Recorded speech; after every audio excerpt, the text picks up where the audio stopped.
Tonight, the bottom line is this. The State Investment Board has liquidated its investment in Alibaba for its red flag activities and for the loss of our legacy fund tax dollars in this Chinese company.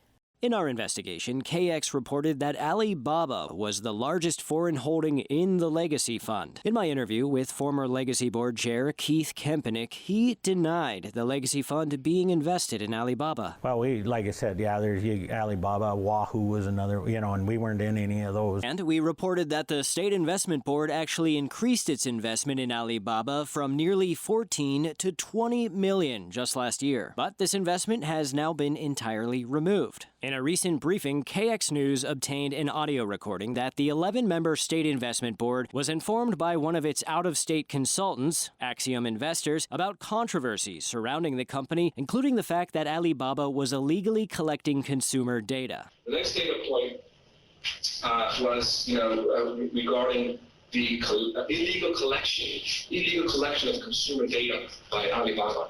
Okay, so basically, it's kind of like they were being closely monitored by Alibaba for what they were buying. And that the People's Bank of China was trying to confiscate the data that Alibaba illegally collected for its own use. On this one here, again, a negative article came out in the FT talking about the PDOC, which is the central bank in China, wanting to take Alibaba's data away from them to a central depository for them to be able to manage. Don't know what they want to do with the data, but clearly that's a negative. In addition, Alibaba's stock price had dropped last year by 50% and earnings dropped by 35%, according to Morales.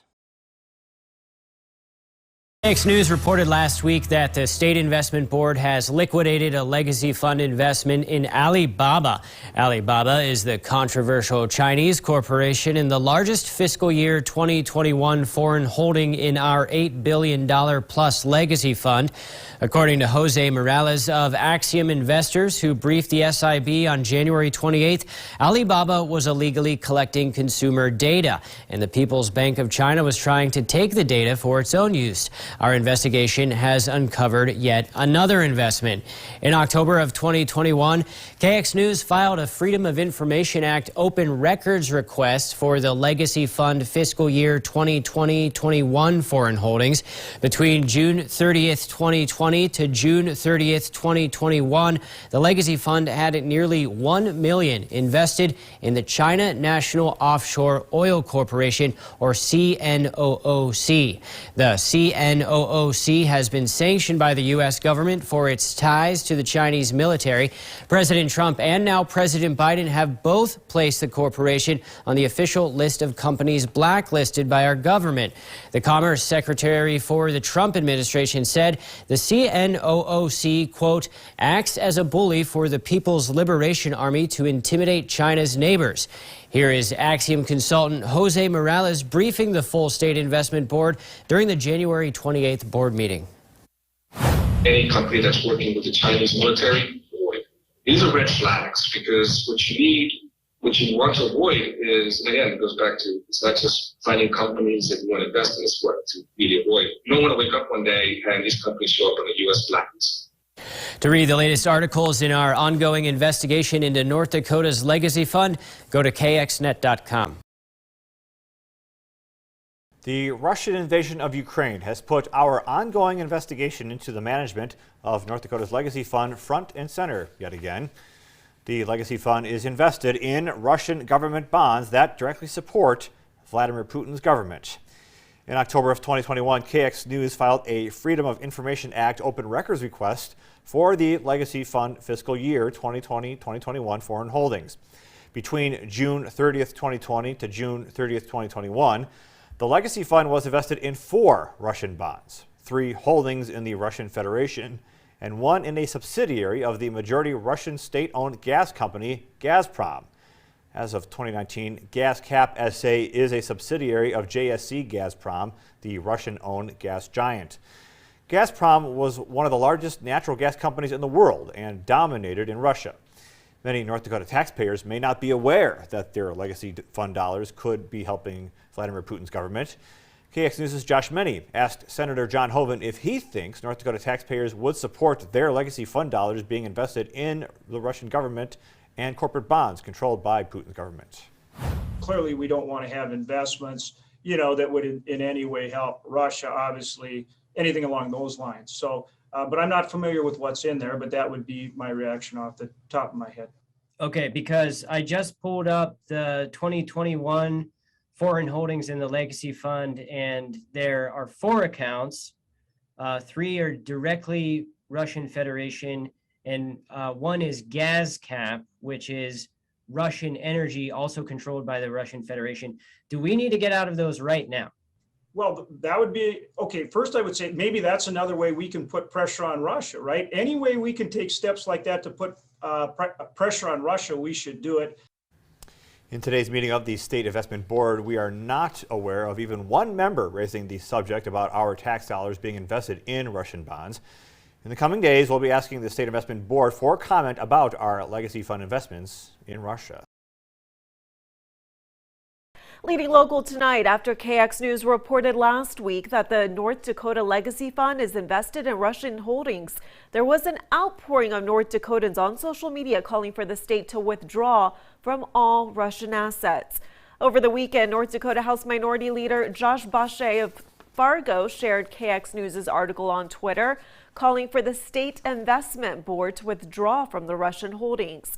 As of yesterday, State Investment Board Chair Lieutenant Governor Brent Sanford announced a special meeting of the board to discuss the Russian bonds. Boschee says he's glad that the board is meeting, but concerned that a Senate bill passed during the 2021 legislative session could serve as an obstacle to withdrawing from those holdings. Boschee explains that Senate Bill 2291 does not allow the money managers or the State Investment Board to make decisions on investments based on social policy. The short-sightedness of this is creating this backlog that allows the State Investment Board just to call itself together and divest its funds. It was intended specifically to target renewable energy, but like anything in the legislature, we make black and white laws for a gray world. And the concerns that were addressed as far as passing a broad piece of legislation like this and codifying it in statute, today we are living with those consequences, and the State Investment Board doesn't have the resources it needs to immediately act as is being requested by the voters. As Boschee just explained, the question remains as to whether the State Investment Board will move to divest from the Russian holdings. The State Investment Board will convene the special meeting on Thursday at 9 a.m. Lieutenant Governor Brent Sanford, who chairs the State Investment Board on behalf of Governor Doug Burgum, called a special meeting of the SIB to discuss legacy fund investments in Russia in light of the country's hostilities in Ukraine. Sanford says North Dakota has received, reviewed, and is implementing advice from the U.S. Treasury Department regarding Russia investments. And now questions about how foreign investments are coordinated, overseen, or managed have been raised. As Senator Hoeven told KX News last week, the State Investment Board needs to withdraw from Russia. Following with Hoeven, North Dakota Watchdog Network Managing Director Dustin Goverlo says an important question now arises. We need to know how much customization we have. Do we have the ability to pick each line item that these funds put money into? Or are we buying a prepackaged product? The board pays Chief Financial Consultant Callan fees to serve as the advisor. But as Goverlo tells KX, what is written on paper in the contract may be different than how the board actually operates. If we are buying a prepackaged product, we may be paying too much in these fees. If we are able to customize, but we're not, that's a problem. And then if we're not customizing, is the issue because our people at the state level don't know how, or because the consultant is not letting them do that? On Sunday, 2020 Dem-NPL nominee for governor Dr. Shelley Lenz issued a statement calling on the office of the governor to convene a special board meeting to divest from Russia. Then, less than a day later, Governor Burgum announced they were in fact holding a special meeting, even borrowing Lenz's words that we must do our part to limit Russia. The question remains, will Sanford and the board divest from Russia during Thursday's special meeting? Well, number one, what got us into this mess first of all? And number two, why not? You can't divest, or what? Or what? We lose some money? Is that why? Well, then you're putting profits over people. It was a bad investment. Now, Lenz is calling on the State Investment Board to divest from China as well. Well, it's my understanding that the State Investment Board is the custodian of the North Dakota people's life savings, our people's money. So why did this happen? When are we gonna wait till the next mess with China to divest from China? And how do we keep it more accountable? State Investment Board special meeting is being held this morning at 9 a.m. To read the full statement from Dr. Shelley Lenz, head over to kxnet.com. 629, welcome back. In the wake of Russia's invasion of Ukraine and after enormous pressure from the public, the State Investment Board convened a special teleconference meeting Thursday to discuss its Russian holdings. Yeah, in the meeting, Lieutenant Governor Brent Sanford said the state has been able to divest nearly 40% of its Russian assets, decreasing the total amount from $15.9 million to $10 million. One obstacle that could prevent the board from further divesting is the Russian government is imposing capital constraints on the ability of foreign investors to remove the capital from Russia. Now, much of the Russia investments are likely lost forever because those investments are now illegal to trade and the markets are closed and there is no demand. It's unknown how long the state is obligated to hold the funds that own these Russian bonds and whether North Dakota would incur any penalties if they were to sell early. This isn't just as easy as saying, clicking sell. And I think maybe we just have to make sure that the public is aware that this is going to take time and it's going to take a lot of effort from staff, but that the public needs to know that Rio staff and our managers are doing everything they can to unwind these positions as quickly as possible. After holding a roughly 45-minute executive session closed to the public, the board reconvened and unanimously voted to work toward divesting the remaining $10 million in Russian assets across 3 funds managed by the State Investment Board. Well, Thursday morning, KX went to the Retirement Investment Office before the meeting where Dr. Shelley Lenz confronted Retirement Investment Office Director Jan Murtha about the structure of the meeting. That's the way all of the other board members are hearing it as well, as virtual. The same way you would be hearing it is the same way the board members would be hearing it. And I understand like you're not being very transparent. Well, and that's really frustrating. I feel like we are being very transparent. Okay.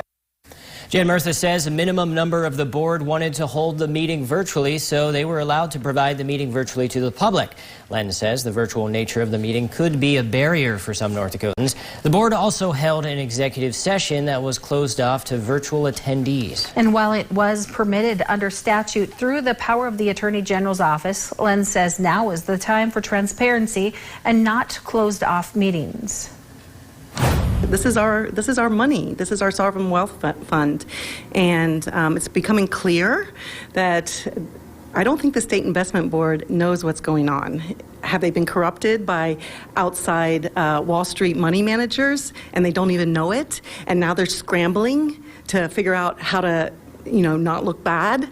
Or are they really trying to solve this problem of figuring out where is our money and why can't we get it back while the bombs are raining down on our Ukrainian friends? Lenz is also calling on the State Investment Board to divest from China as it all continues to play out. Thanks, Tom. As we await the upcoming State Investment Board meeting on March 25th, when the board is expected to grapple with their investments in China, which far surpass the investments in Russia, our investigation into the management of the Legacy Fund has also uncovered investments closer to home. In our series, we reported the State Investment Board hired Chicago-based firm 50 South Capital to begin implementing the in-state investment program with a preference for investments within North Dakota. Here's where the public stands when it comes to in-state investing. In a statewide survey conducted by WPA Intelligence, a leading national research firm, taxpayers by a 10-to-1 margin want a greater portion of the Legacy Fund invested in North Dakota. And by an 8-1 margin, they won North Dakota advisors to decide how to invest money not out of state or Wall Street consultants. KX News has reported extensively on our new in-state investment law, House Bill 1425, that the legislature passed last session. The new law instructs the State Investment Board to begin investing a portion of our $8.7 billion legacy fund into investments within North Dakota. But as our investigation has found, the first 3 in-state investments have gone to companies headquartered out of state in Missouri, Texas, and South Dakota. And the governor's cousin, Brooks Burgum, is a partner in the Dallas, Texas-based firm Longwater Opportunities that has received an investment from the Legacy Fund. Brooks Burgum also serves on the board of the Burgum Foundation, a private Burgum family foundation. We spoke to Representative Bernie Satrom, a vocal advocate for investing Legacy Fund dollars in state, to get his thoughts on the first 3 investments and whether they follow the legislative intention of House Bill 1425. How does this benefit North Dakota? And I'm not talking about, getting some return on investment. I'm talking about how does this directly help the communities of North Dakota? And how does this build our wealth? How does this build our communities? How does this build up our state? And I think that's really the acid test, and I would love to hear the answer. KX News has reached out to Brooks Burgum for comment, but he has not responded yet. We will also be reaching out to all 3 of these out-of-state companies in the coming days for more information. The Missouri, Texas, and South Dakota companies do not have phone numbers listed in-state based on our initial attempts to reach a North Dakota office. Definitely some more investigative work to be had there. And it all comes back to the public. Yeah, for sure. It's their money. Thank you for that. As the State Investment Board prepares to meet again this Friday, one of the main topics on the agenda is legacy and pension fund investments in Russia. In solidarity with Ukraine, the SIB is trying to unwind from those investments, including ones that directly supported the regime of Russian President Vladimir Putin. The SIB is expected to be briefed about the financial losses the state has suffered in those Russian investments. As KX has reported, China is now coming under scrutiny for offering an economic lifeline to Russia, their, quote, most important strategic partner, end quote, as recently described by China's foreign minister. 3 weeks ago, Governor Doug Burgum said, quote, we must do our part to limit the financial resources at Russia's disposal to discourage these unprovoked and heinous acts of aggression, end quote. We may find out this Friday if the governor's commitment to do our part now extends to China. North Dakota Congressman Kelly Armstrong recently spoke to us about the State Investment Board taking a look at our investments in China. Still a state investment board, so even though they have to file fiduciary duty stuff, yeah, they should have that look. I mean, I don't know what the poll would be, but I bet the poll would be pretty high that North Dakota citizens don't want us overly invested in China.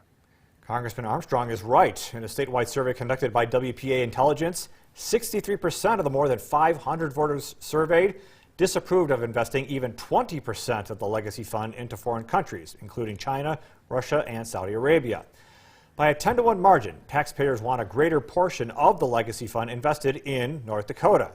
By an 8-1 margin, they want North Dakota advisors to decide how to invest the money, not Wall Street or out-of-state consultants. The SIB will hold an in-person meeting and virtual meeting this Friday morning at 8:30. For a look at the agenda, you can go to this article on kxnet.com. 5:39, welcome back. KX News has reached out to 3 out-of-state companies that have received the first investments from our legacy fund. As we previously reported, these companies headquartered in Missouri, South Dakota, and Texas received investments under our in-state investment law, House Bill 1425, which passed during the last legislative session. So far, the 3 out-of-state companies have received a total of $22.5 million, but neither the state nor the parties involved will tell us how much each individual company has received. I'll take you to the last Legacy Fund Earnings Committee meeting where a conversation occurred over whether the first 3 investments meet the intention of House Bill 1425.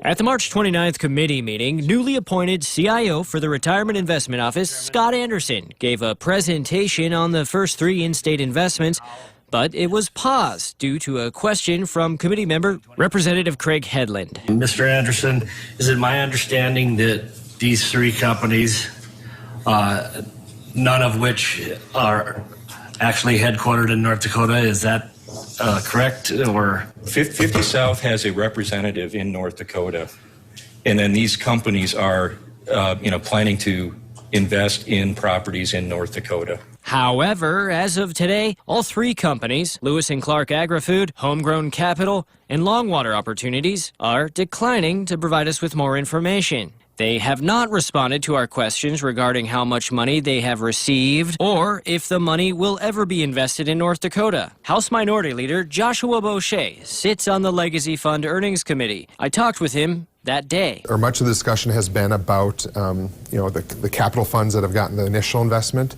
not even having an office in North Dakota. And that's a concern of committee members, Republican, Democrat, of all ideologies. The intent was we invest in North Dakota companies, and we need to do a better job of that. We also reported that the governor's cousin, Brooks Burgum, is a partner in the Texas firm that received one of the first three investments. I scheduled an interview with Brooks Burgum, but he abruptly canceled, saying, quote, "My schedule changed today, and I won't be able to do a call this afternoon." In addition to refusing to do an on-camera interview, a public relations executive based in New York contacted me on behalf of Brooks Burgum and said Burgum would only respond in written statements and if the questions were given to him in advance. 1 week ago, we followed their instructions and submitted 2 written questions to Brooks Burgum via his PR executive regarding what they plan to do with North Dakota taxpayers' money, but they have not responded. Well, I think it's unfortunate that if people are reaching out to ask them questions that they aren't responding to calls to answer. What do they have to hide?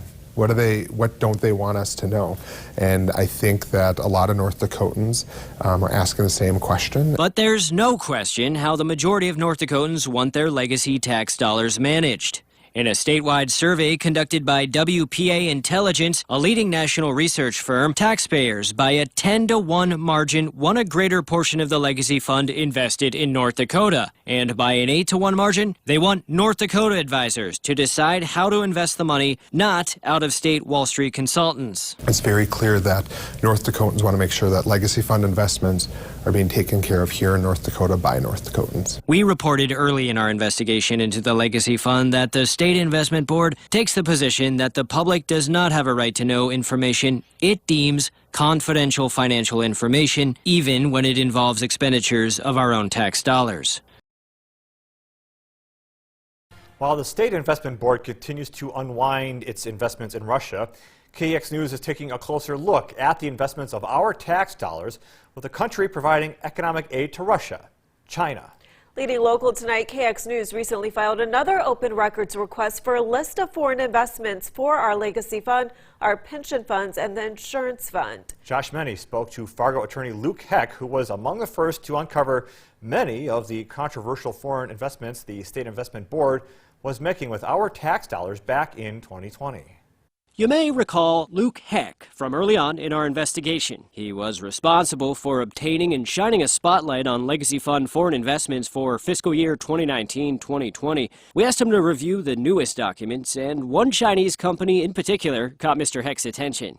When I saw Billy at first glance, I read some of the articles collaterally talking about, inappropriate, filming of people in their private, sexualized filming of that. Allusions at a minimum to some children and inappropriate sexual conduct in that regard.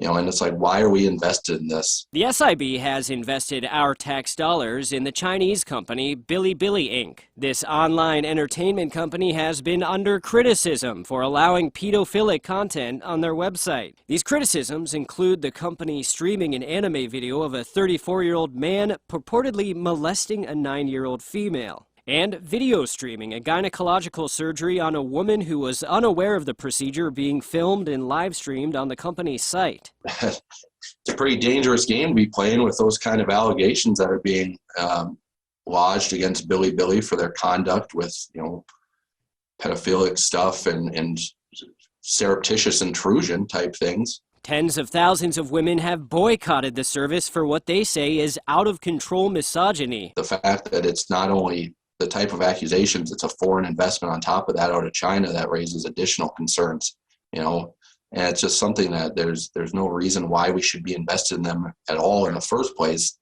let alone not getting it addressed at any point since the issue of foreign investments have been raised. It perplexes me. We are reaching out to the SIB for more information about Bilibili and why our tax dollars are being invested in this company. We understand this investment was made by the SIB sometime within the last 9 months. For KX News, I'm Josh Meny. The SIB has yet to announce what it plans to do with our investments in China following its support for Russia in the war in Ukraine. The SIB meets again April 22nd. 623, welcome back. On Thursday, CIA Chief William Burns gave his first public speech as director at Georgia Institute of Technology, addressing the dual threat of China and Russia. He said Chinese President Xi Jinping is a silent partner in Russian President Vladimir Putin's aggression in Ukraine, warning that China poses the greatest challenge and most profound test that the agency has ever faced. KX News has covered the State Investment Board's efforts to entirely divest from Russia, but what about Russia's silent partner, China? The State Investment Board has 69 investments in China that span a wide range of industries throughout the country. I looked at more Chinese companies that have received investments from the State Investment Board that are well known for their support of China's military-industrial complex or their espionage activities. The State Investment Board is invested in Pax Global Technologies, a Chinese technology company with offices here in the U.S. Last October, the FBI and the Department of Homeland Security raided the Florida offices of this Chinese technology company. The raid was tied to reports that the company was involved in cyber attacks against organizations in the U.S. and European Union. And the U.S. Treasury Department also warned that Pax terminals were transmitting encrypted data to unknown third parties in China. North Dakota is also invested in APT Satellite Holdings. China recently declared space as a military domain, with the goal of achieving military superiority in future space warfare. Two of the largest shareholders in this company are the China Aerospace Science and Technology Corporation and the China Satellite Communications Company. Both the Trump and Biden administrations have warned investors away from investments in these companies, calling them part of the military-industrial complex of the People's Republic of China. I spoke with Captain James McCormick, who is a decorated former national military officer, who among his many honors has received the Global War on Terrorism Service and Expeditionary Medal. These people are utilizing our money, your money, North Dakota, to do things that are going to advance the Chinese Communist Party.